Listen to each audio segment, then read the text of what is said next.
Hi, I'm Jeff with Castile Property Management. In today's video, you'll learn the top 6 most common mistakes that landlords make when handling a tenant's security deposit.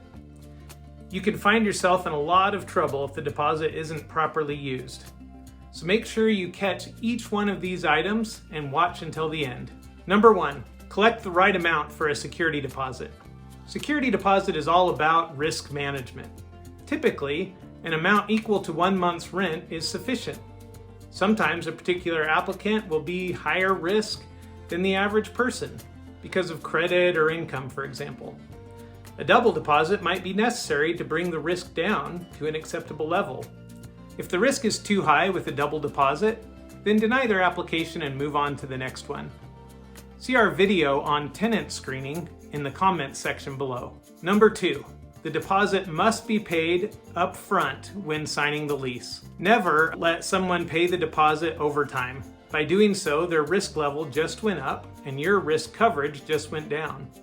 When someone asks if they can pay it over time or sometime later after signing the lease, this should tell you they can't afford to live there. Simply tell them that is the conclusion you've come to based on their request and move on to the next application. Number 3. Do not let the tenant use the deposit to pay rent or other charges.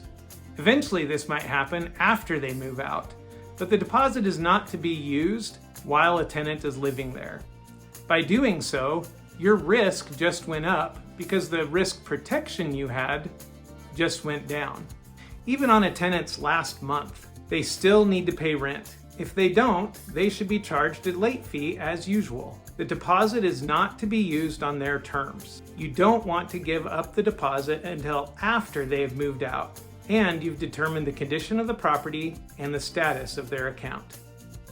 Number 4, after the tenant moves out, wait as long as possible to process their deposit.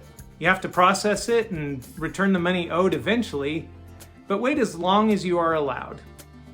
Each state might be different, but in Utah, that's 30 days. The reason for waiting as long as possible is that sometimes issues are discovered after the initial move-out inspection. For example, a clogged bathtub or unpaid utilities. If you rush the return, then you may be stuck paying these bills yourself. Number 5, do the math. Often landlords think they can keep a deposit because of some issue or damage, and that may be true and it may not be true. Do the math to find out. To determine actual financial damages, you will need to calculate losses based on actual invoices, repair bids, and determining the depreciated value of damaged items. Be fair. Don't overcharge, and make sure you can back up each item you are charging them for.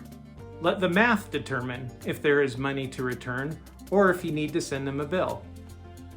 Number 6, provide the tenant with a statement. They should be able to see exactly how much was taken out of their deposit and what it was for. Itemize each item as much as reasonably possible.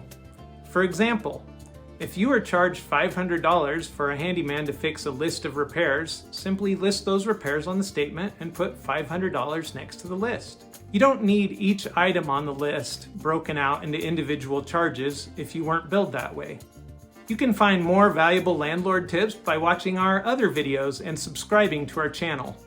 At Castile Property Management, we do more than just watch your rental property. We protect it, cultivate it, and help your investment grow.